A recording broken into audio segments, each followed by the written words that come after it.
but we'll go ahead and get started. Good morning, everyone. Um, Happy New Year. It's I don't think any year has been ever more greatly anticipated than this one, and I've already seen uh, the meme out there on Facebook where people are saying I've had my uh, 7-day trial to 2021 and I'm not subscribing. So we'll just have to wait and see how this year turns out. But I do know that I was really looking forward to 2020 at the beginning, so you just never know. Our ground rules for today. If you would go ahead and in the chat box sign in so that I make sure that I've got a record of everyone who is here. And um, when we get into our speaker, and we're so grateful that David Sutter's with us today. Um, but when we get ready for his time, if as you have questions, if you would type those into the chat box as well. And then at the end, um, we'll go through and answer questions. So just some announcements. The Healthy Lifestyles team of HCI, they usually meet the previously they've met the second Wednesday of the month. They are now moving to the last Wednesday of the month, so that'll be January 27th. Uh, they're not sure how they're going to actually meet yet, but if you're interested, please contact Heather Foy. The update on our ACES team, we're naming that Resilient Jefferson County, and the steering committee's been named. The members of that are Dr. Diamond Harris, Dr. Jeff Studebaker, Susan Melton, Amber Finnegan, Beth Licklider, Molly Dodge, Nadja Boone, Bill Barnes, and myself. We've had some really good discussions with some folks over in Orange County, Indiana. The they've got an ACES initiative that's about a year old or a little older, and we've learned some things together, and we've reviewed our plans, and we're putting teams together on that. So you'll be hearing more about that in the near future. Jefferson County Justice Treatment and Prevention, their next meeting will be on Zoom on January 20th at noon. That that group meets the third Wednesday of the month. And then Centerstone has received grants for a couple of projects that impact our county. One is to address new parents with providing skills and resources to moms who are expecting and newborn parents. That's called Healthy Starts, and we've got some information on our Facebook page about that. And then they've got another grant to deal with mental health issues during the COVID pandemic. And if you need some more information on that, let me know as well. So, are there any other announcements that anyone wishes to make?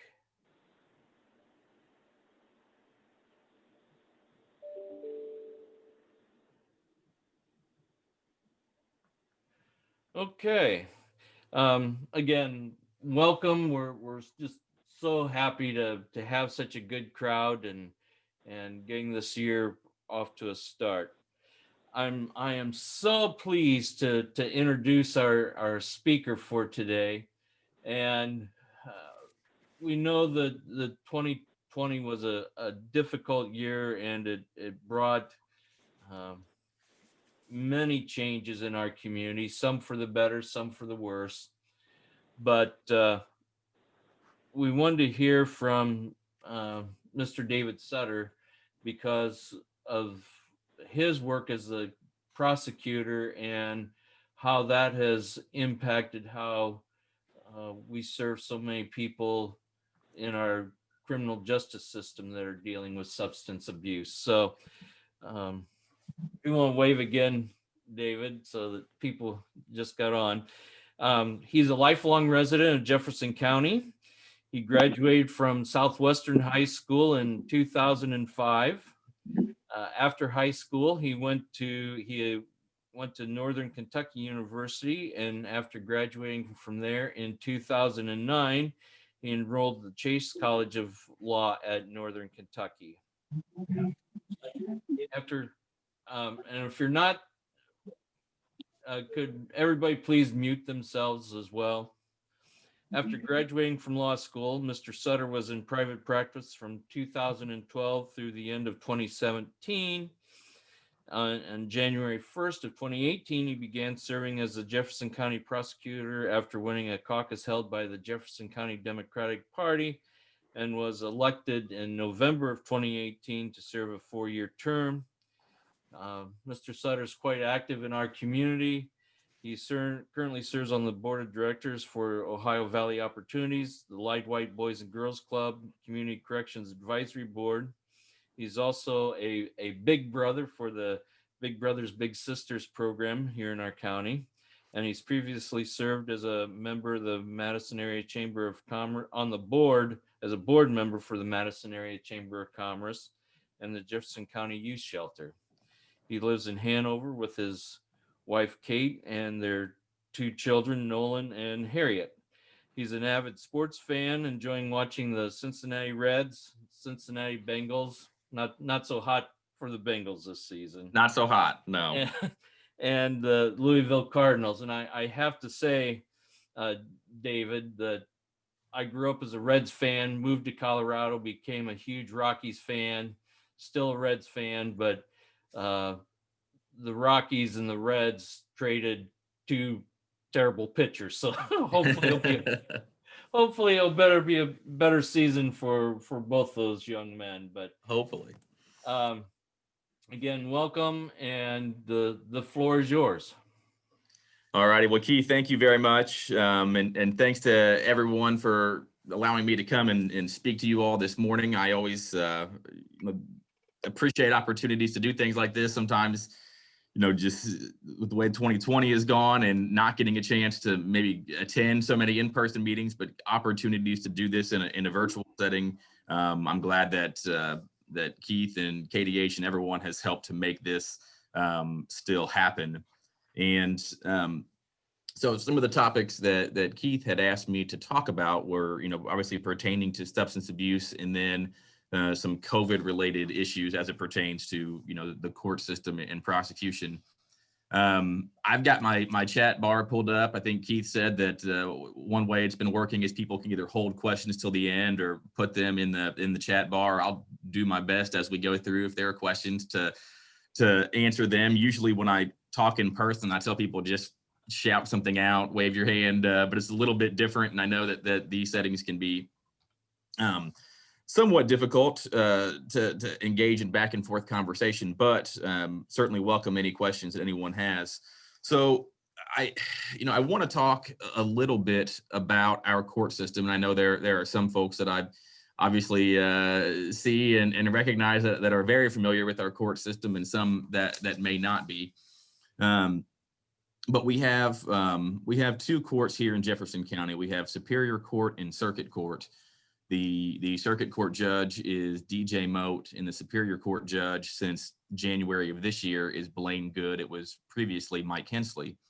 The way by our local rule that our courts break down, and I'm only going to stick to the criminal side of things, but there are also rules that apply to civil cases as well. But as far as criminal cases, misdemeanors, and then level 6 and level 5 felonies, so those tend to be the lower level felonies, are heard in Superior Court. And then anything from a level 4 felony up through level 1 and murder are heard in Circuit Court.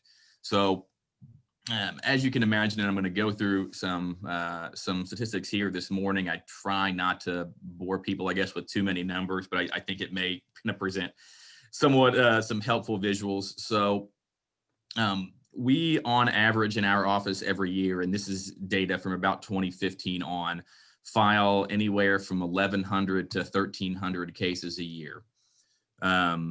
So that obviously, varies based upon the year, based upon certain trends that we see, but that number has been pretty consistent, at least the past 5 years. And the reason why I tend to talk about data over the last 5 years is there was a criminal code rewrite in July of 2014 that came out. So it was a pretty intensive effort by a lot of different folks that changed how we kind of codified things in the criminal justice system. So I don't know if anyone ever recalls hearing things like Class A felony or B felony. So we no longer have letters for felonies, we use numbers. So what they did was, instead of having, murder and then 4 different classifications for felonies, A, B, C, and D, what they've done is they have now added 6 levels for felonies. So levels 1 through 6. So it created different,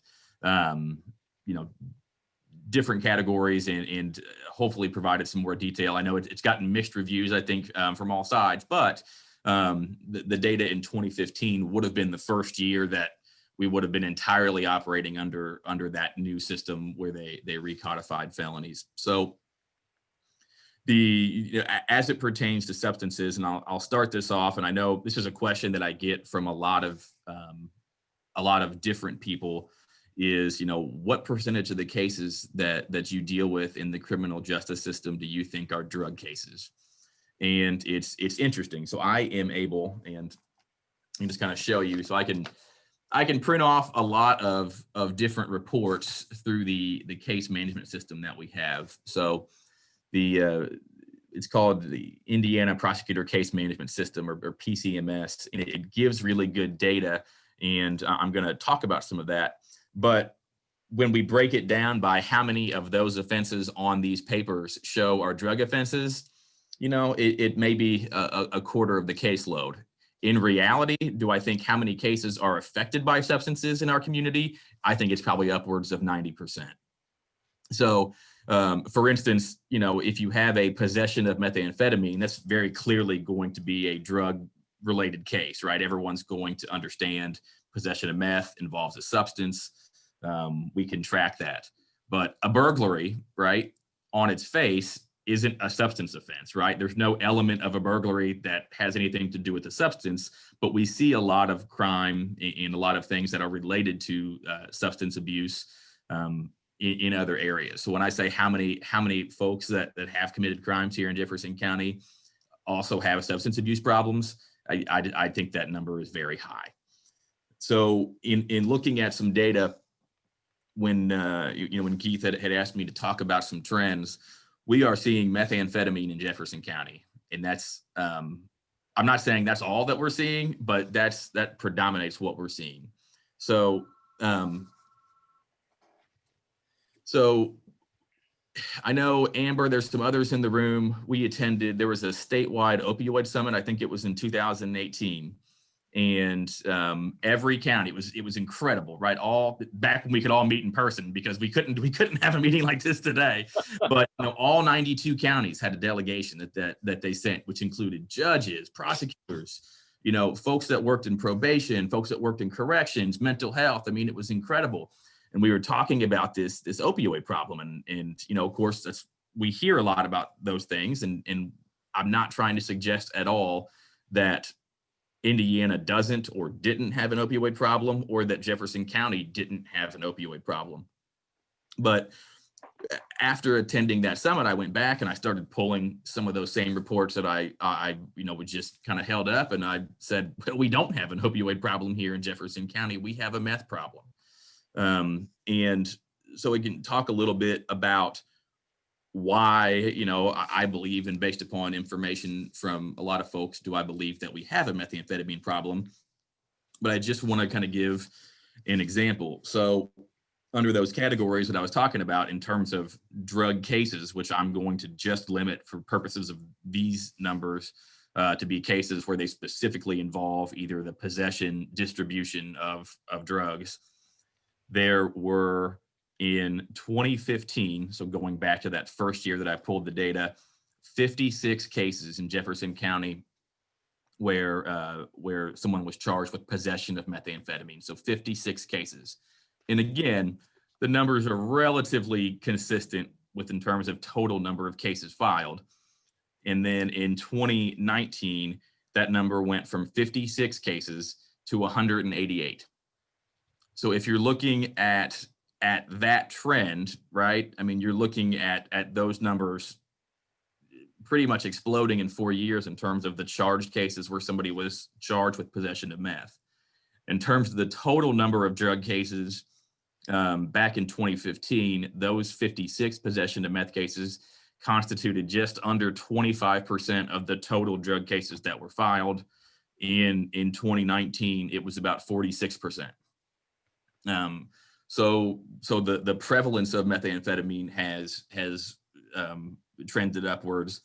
And then actually, if you look at numbers from slightly before 2015 and compare those to the last year or two, manufacturing meth, where we used to have investigations where law enforcement would be well versed in how to prosecute cases involving folks that were actually making meth and having meth labs, have gone down because it's cheaper for them to get from other areas. So people aren't really making it the same way people heard about before, where there were meth labs and a lot of, different kind of common household items or things that you could get from a pharmacy could be used to produce it.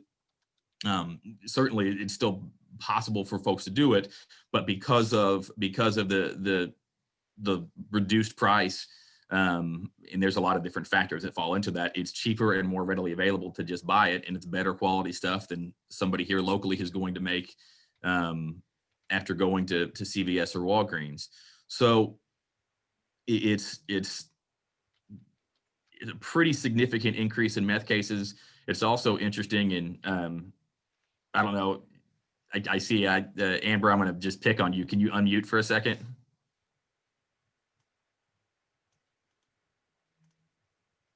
All right, you there? Can you hear me? All right, I can't hear you. Is your volume on?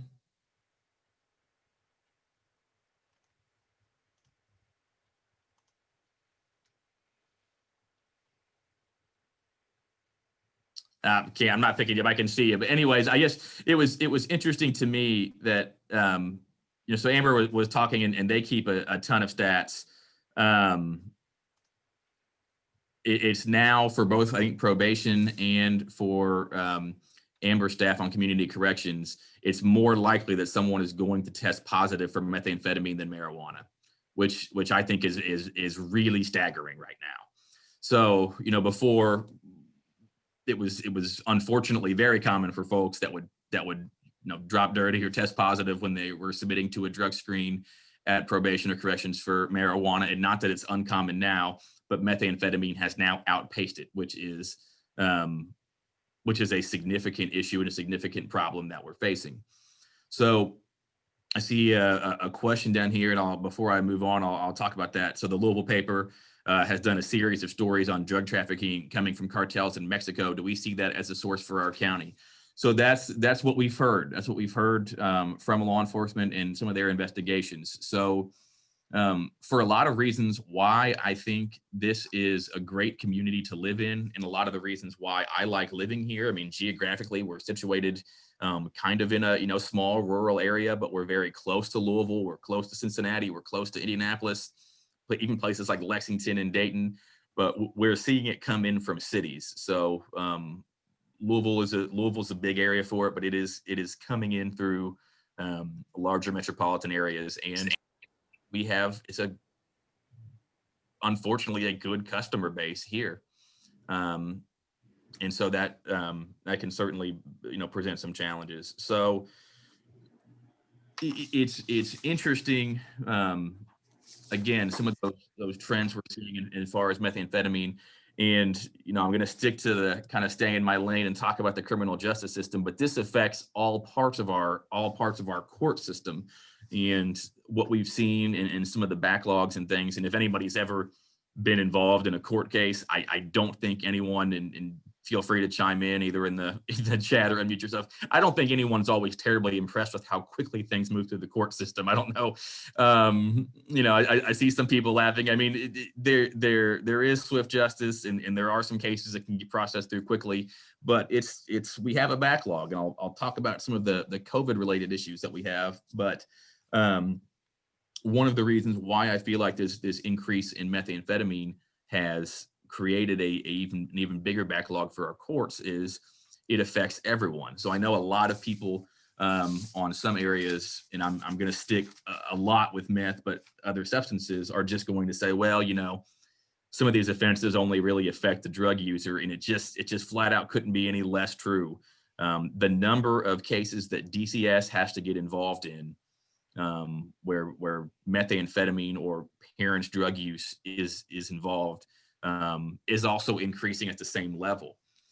So that creates an additional strain. I know we've got a lot of folks, and this is certainly not my area, but I hear and I read these numbers that KDH has put out before about the number of drug exposed babies that are born in our county.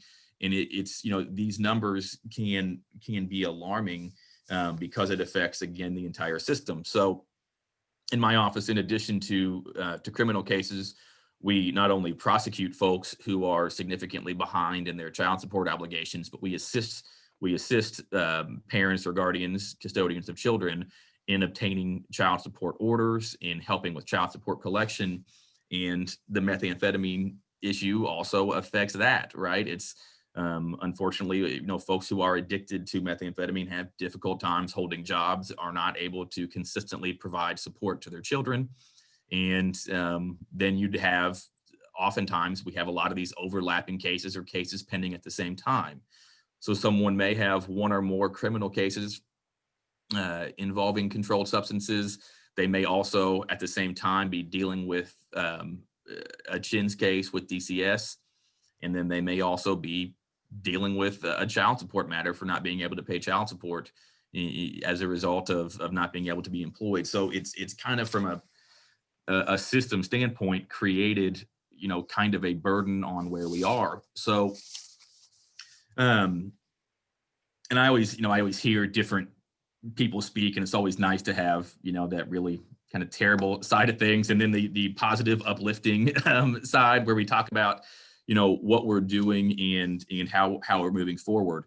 So I want to talk about specifically my office, but in general right now, the court system. So just like the reason that we're meeting here via Zoom today, we've all been affected, and I know Keith was talking about it before the meeting began. We've all been affected in all of our various different lives and in jobs with what's been happening since March of last year, right? It is kind of turned everything upside down, and this, to be honest, this is very similar to what I've been doing every day. The Indiana Supreme Court has purchased an expanded heightened security Zoom package for use for all trial courts in the state of Indiana. And we have been holding probably 99% of all of our hearings this way via Zoom. And as you can imagine, there are some advantages, but also some disadvantages, because just like everybody else, wants to return to some semblance of normal. I would love to be back in the courtroom. We looked like things were kind of improving towards the fall, and we were very, very close to not returning to the courtroom per se for jury trials, but to resume in-person jury trials. And I know Judge Moat and the rest of the staff here in Jefferson County were working very hard. They secured the Venture Out Business Center. I don't know if the folks that were around when we had the courthouse fire recall, but they did hold jury trials up at Venture Out when the courthouse was either under construction or, covered in water and burnt. We had trials up there at Venture Out. We were working with the health department. They got it all. They got it all figured out. And then I think it was in November we were set to go to trial. And then the health department, we went from, I believe, yellow to orange. The judges continued to consult with the Supreme Court. We shut that jury trial down. And then finally, the Indiana Supreme Court came back out and issued an order suspending all in-person jury trials throughout the entire state of Indiana until at least March the 1st, 2021. So it can create a backlog. So that doesn't mean that we're not conducting hearings. We're conducting, it seems like, even more of them. We are just conducting a lot of things virtually. But as you can imagine, and not trying to bore folks with things like, certain, constitutional rights, but people have the right to, to certain things. And one of those is an in-person jury trial. And it's just with COVID and safety issues, very difficult. So in felony cases, there are typically a 12-person jury, and usually you have 2 alternates. That's 14 people. I don't know if anyone has recently been summoned to jury duty or been in the courthouse when there is a trial, but due to just making sure we can get enough people to either A, show up, and B, not be stricken by one of the attorneys, the courts will usually call somewhere between 100 to 125 people. So to be able to whittle it down to those final 14 during the jury selection process, and it's very difficult right now. And from a state standpoint, you're not allowed to have more than 25 people in a room. So you can imagine the difficulties that would present. So, like Keith had mentioned, and I think like everyone is hoping, I do firmly believe that I think 2021 will be better in a lot of respects than 2020 was for us. And I am very hopeful with the vaccine rollout that things will get better and we'll be able to get back into the courtroom soon. But again, I don't want to just talk about, oh, we have a meth problem and sign off. I'd like to talk a little about, what we are doing and what law enforcement is collectively doing here. And a lot of the other service agencies here in our community. So in the past, of the different law enforcement agencies that work here in our community, they have either had some vacancies for a while, or certain detective spots were not filled. I'm very pleased right now with the work that both MPD and the Sheriff's Department have done in getting a lot of their spots filled and getting detectives enrolled, which I think is helpful when we're talking about either longer term investigations or trying to not just investigate folks who are arrested with methamphetamine, but trying to go after the distribution and working their way up the chain. So the Madison Police Department at one point in time, had either, 1 or 2 detectives, depending on, where they were at. They now have 4. So they have 4 detectives, which really helps. The Sheriff's Department was down to 1 detective for the longest time. They now have 2. In addition, in our county, we have, the Hanover Police Department, we have the Indiana State Police, and the Indiana State Police, their primary drug enforcement team is the all crimes policing team that they have, which has done a very nice job. And so, as you're all probably aware that I'm the prosecutor here in Jefferson County, but drug trade and drug traffic here in Indiana, in the United States, doesn't stop at a county line, right? So we have had to and willingly like and enjoy partnerships with other counties, other agencies, and specifically here in Indiana, because of our geographic location. The state of Kentucky is really important to us because, downtown Madison, we're 5 minutes away. And so it's trying to be smarter about what we're doing. So our local law enforcement's involved in a couple of different task forces that work with multiple agencies to try to track down the source of what's coming in. So we do have a lot of programs, and I know said I've called out Amber earlier, but there are other folks I know here that are aware. I push back a lot on people that will tell us that, hey, part of our problem is we don't have any drug treatment, or, we just don't have treatment here. And that is just fundamentally not true. We do have a lot of treatment options here in Jefferson County. Do we have enough? Could there be more that would be beneficial? Absolutely, right? We could certainly always be looking to improve. But a lot of the issue that we see in our criminal justice system, a lot of the issues that we are seeing are people not engaging in the treatment that we have available. So we do have a lot of good programming through community corrections. They are very strong into evidence-based practices. They keep fantastic numbers, and it's just difficult on some levels. Unless someone truly really wants to get help, it doesn't matter. So we have certain ways throughout the criminal justice system, either through plea agreements or conditions of terms of supervision, to compel people to do certain things. But forcing someone to do something is not always the best way to do it. And you get some people will do it just because they want to get their case closed. Some people do it for a variety of reasons. But we've had some great successes here in Jefferson County when people buy in, but it's just it just can be a challenge to do that. So whether it's intensive outpatient services, inpatient options, again, inpatient options typically consist of referrals outside of our county. But we do have, as a lot of folks are probably aware, we do have halfway house options for both men and women here in our community. And there are resources, and there is options available. So that's a narrative that I do push back on.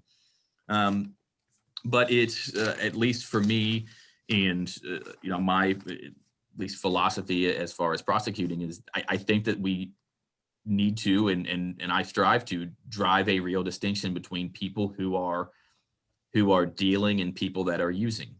And we know this overlaps, right? We understand that there is a big overlap between not a lot of people. If there were any Breaking Bad fans here on the call, not that many people are high school teachers that get into making meth, right, for money. It's not what you see. You typically will see a lot of people that they'll get some, they'll move a little bit to support their own habit. But what we're interested in prosecuting here are people moving a significant amount, and there is a significant amount of meth being moved here in our county. So there are certain options we have available in Jefferson County, like drug court, for instance, that I am pretty adamant that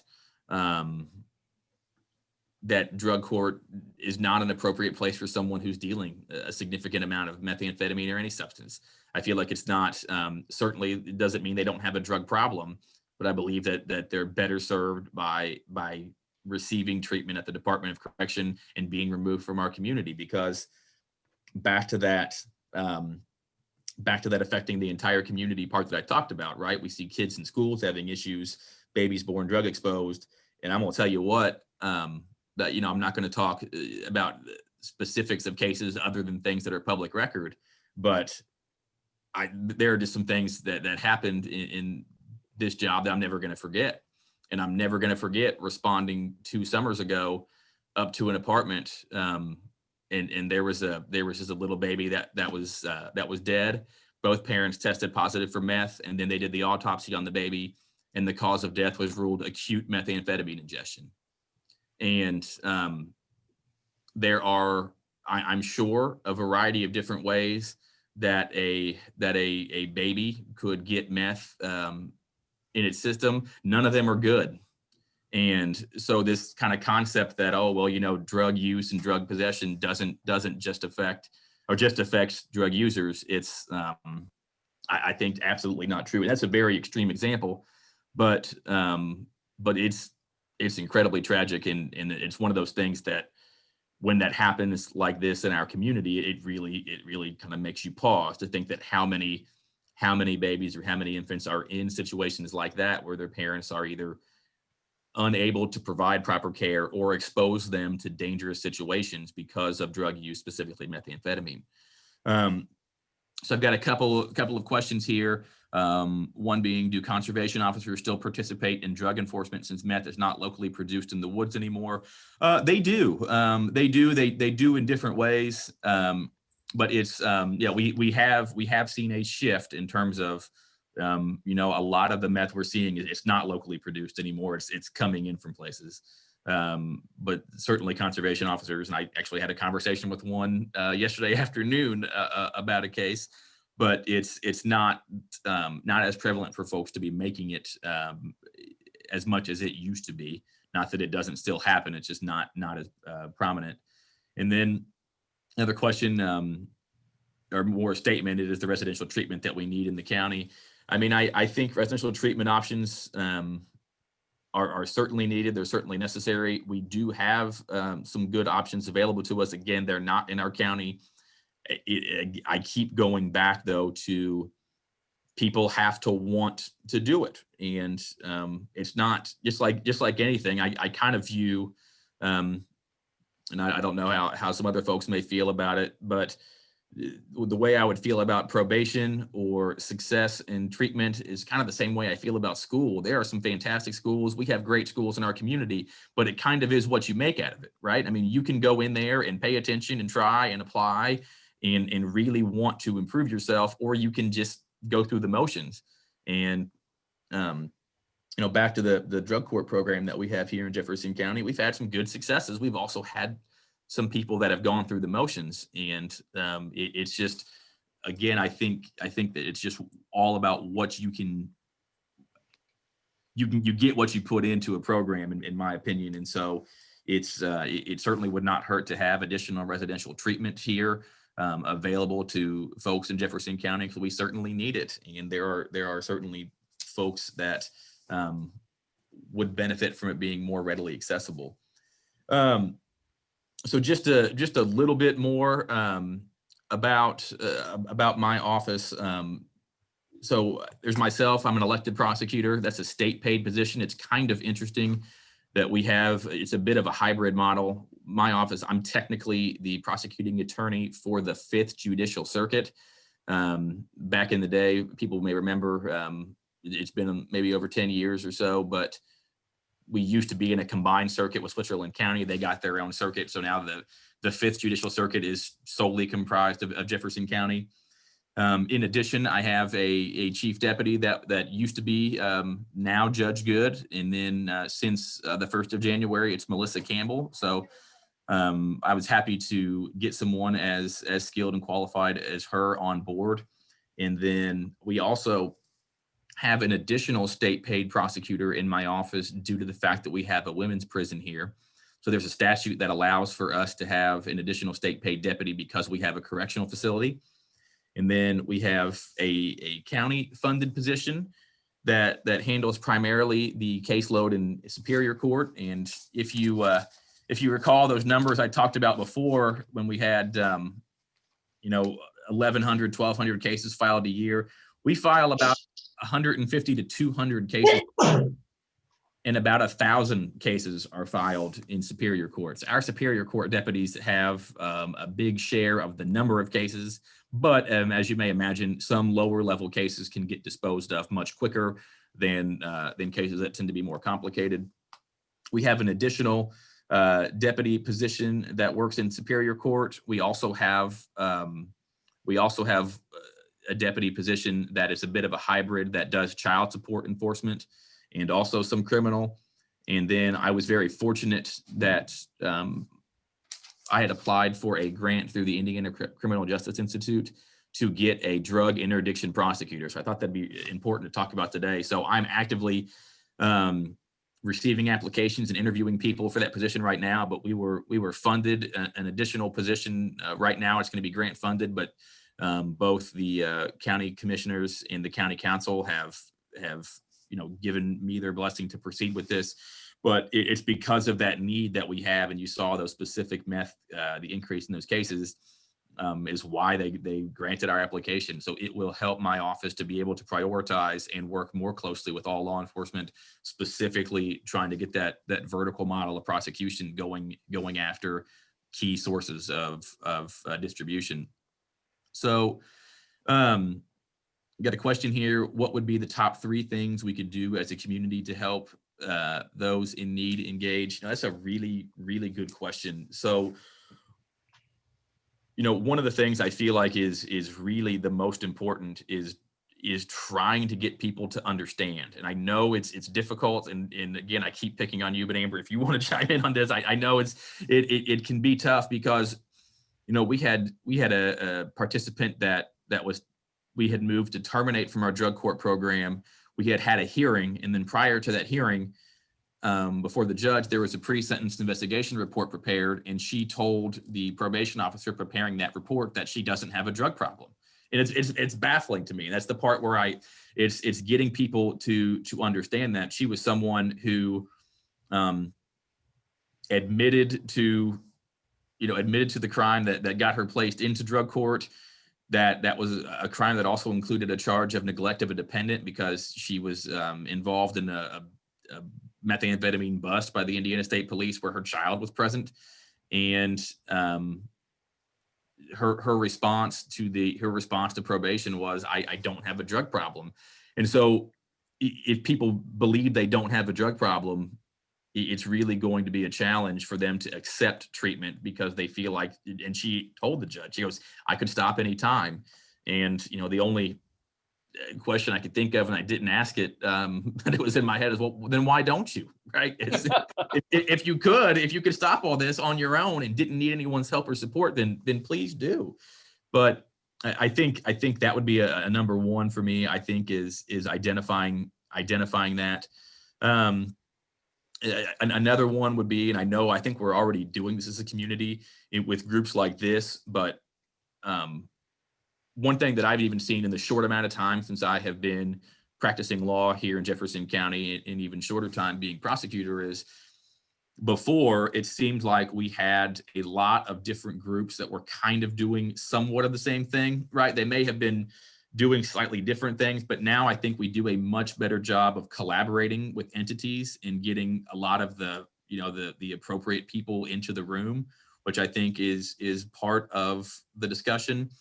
And then I think it's probably continuing to look at data and look at trends and assessing what we need as a community, and not doing kind of a one size fits all approach.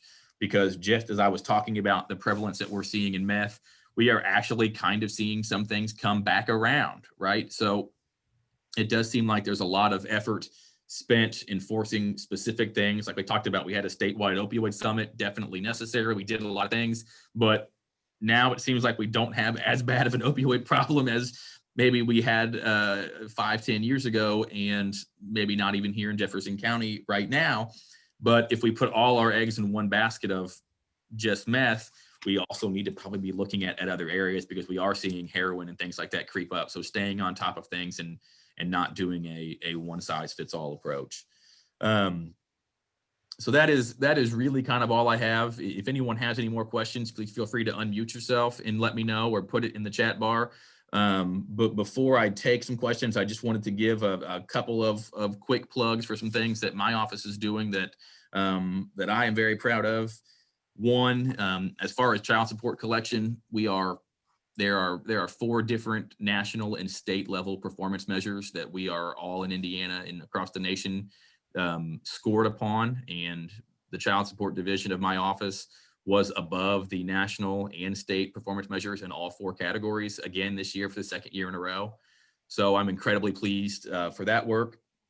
We also have, and a lot of people, I see some familiar faces on here that I know are part of it, a sexual assault response team that we are getting off the ground here in Jefferson County. And I can't say enough how important of a role that KDH has played in helping me out with these initiatives. But we have a lot of different groups. I'm also working on, and I know, and I'm not trying to say that this is not significant, but we are working on an animal advisory board. And I've had a couple people say, why are you doing that? I will tell you what, and I know we probably have some animal lovers here on this call. If there is an animal harmed in our community, I get more calls about that than I do if a child is injured. Whether that should be what happens or isn't what happened, I think it's incredibly important, because we do have a lot of animal rights activists here to make sure that we're doing everything we can when animals are abused and injured. And so those are some of the things that I am working on. But I do want to, Keith, as long as we still have time, to take any questions from anybody, either on the chat or you can unmute yourself. And I think Kim Taylor has a question.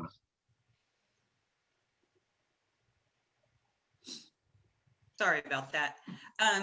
I don't know if you know, but I am on the board at Ruth Haven. So we are in the process of finishing up our 3rd house. And we purchased a house this summer, and so we will have that. We've used it a couple times because we've had 2 bouts of COVID come through our house. But my question is there a way that the community can work together to improve this sober living resources and activities for people that are in recovery? I'm sure some of you know about what's going on in Aurora with Lawrenceburg area with One Voice, and there's a really strong recovery community up there, and we've talked a number of times about how we can better provide sober activities for people. During COVID, we've seen women just stressed beyond stressed because we've had everyone in our house missed Thanksgiving. They missed Christmas with their families because of COVID. And then they were locked down, and, they can't go to their NA meetings. We just started letting our women go back to some of the NA meetings because they're wearing masks, but not all of them are wearing masks. And so those ongoing resources for them, we've done Zoom meetings, but it's a little different. They're not meeting people face to face. And I know it's not a time to start a bunch of activities, but one of the things, when I first started Second Stories, I remember being at the county fair, and I had stats up there about the number of babies being born affected by drugs. And people just, they would come up to me and say, "Are these real?" And no, I'm just putting up fake stuff to get you to my booth, But, I think I've kind of seen, it used to be people's heads were just in the sand and we don't have any problem here. And now I think people are opening up to that, but opening up people's mindset and being a community that, these people are making horrible life choices and they're affecting all of these people in the community, but what can we do outside the law enforcement agency to provide them with something?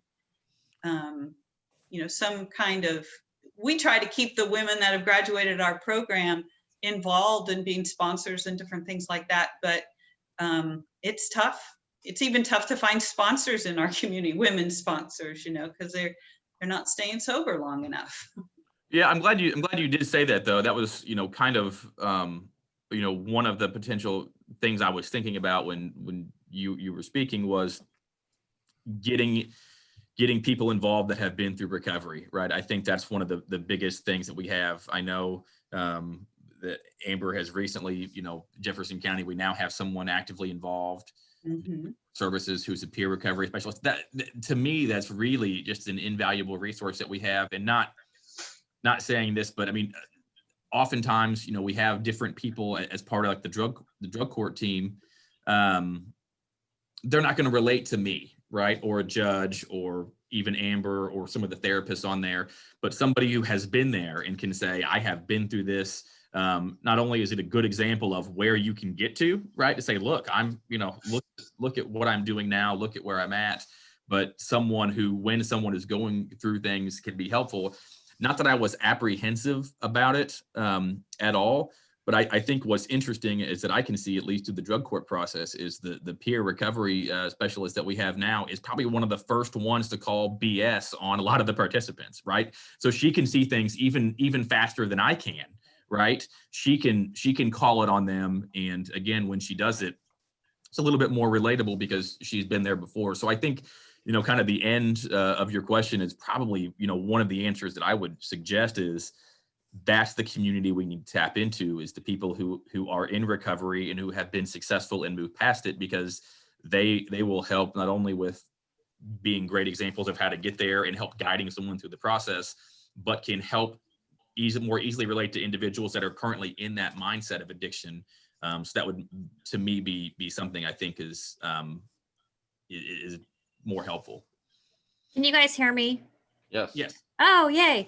So sorry but just to kind of piggyback on what David was saying, I had a conversation with one of our drug court participants, and she was just going, oh, well, we don't have this here, and we don't have this here, and we don't have this here. And I'm like, well, start it. If we don't have it, start it. And so I'm like, I said, you get a group, you get it going. And I said, then you come to me and you ask me what you need to help you get started. And I think that's what's key here, is that the recovery community needs to figure out what they want and what they need. And for us to provide a platform for them to come to then help them get resources on what they do. It cannot come from us. And I don't want to do a us versus them, but I really think that it has to come from those who are in it, who have worked it in that, and it has to be them, and then us just providing a platform to them to come to for resources. And that's just my 2 cents on that. David, there was a question of, can you describe who becomes a meth user? Ooh, I mean, it's just as in a lot of substance abuse issues, there's not really a one size fits all. It can affect people from all different walks of life, all different socioeconomic statuses. But it's difficult to get into the how does one do that. But we see unfortunately a lot of it in families. We've seen generations now. Where, just as in a lot of different areas where they put out stats, not just in drug use, but unfortunately, we see parents and then we see their children, right? So we'll see criminal cases sometimes where we have mom, dad, daughter, son in the jail at various different times or at the same time. And, sometimes it can become somewhat of a pervasive culture in certain communities, but really there's not necessarily a one size fits all as far as that's concerned, but it does seem and has affected low income communities pretty significantly. Is there a difference between men and women?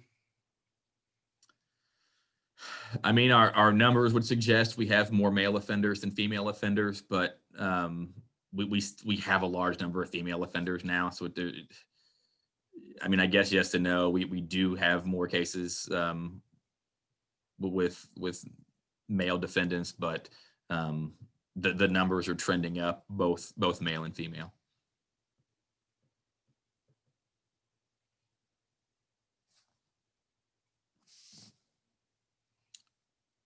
All right. I truly appreciate the opportunity and the ability to come and talk to everyone today. I hope this was informational and provided some things that are going on in our court system and here in our community. But if you have any questions after this, please feel free to give me a call, send me an email. I'll let me see if I can. I'll put my email here in the chat. Do that right now. And while you're doing that, if you didn't sign in earlier, please put your name in the chat box as well, so we can take our attendance. David, thank you so very much. You shared some really, really good information. I'll probably be doing some follow-up with you on that, as well, as we try to, one of the things we try to do is to get that information so we can educate the community as well as to what our problems, what the numbers look like, because I believe it truly makes a difference for people to know, just as Kim said, yeah, these aren't fake numbers, these are real. Nadja? I was just going to mention that we usually record these as well and make them available on YouTube. So we'll probably do that. If anyone wants to go back and kind of catch more information, or if you were trying to write something down, it was too much too fast, we'll have that available, won't we, Keith? Yes. And again, please feel free, like I said, email me, give me a call. I can, I just printed off some data that I thought would be helpful to talk about today, but I can get a lot of different numbers based upon our case management system that if anyone needs for any, different reason, I can get to you. But You know, I am very committed to what we're doing here in my office and what law enforcement is doing in our community. But it takes, I mean, look, we've got, you know, I've got a full screen full of people at 8 o'clock on a Tuesday that are here. So when people talk about what can we do as a community, there's certainly, again, always things we can do to improve, but we are doing an awful lot. And I appreciate everyone that was here today. And if anyone needs anything, please let me know. Thank you, David. You're welcome. Thank you, David. Thank you. And with that, our next, as I think I said earlier, our next meeting will be February 9th on Zoom. So I don't have the speaker lined up for that yet. I'm working on that. But as always, if people have ideas of someone you'd like to hear from, just let me know. And again, David, thank you so very much for informative discussion today. We really Thank you for inviting me. I really appreciate it. Thank you. Okay. Bye, everyone. Bye, everyone. Have a good one. Hey, Keith, can you hang on for a moment? Sure. Hey, Nadja, can you hear me?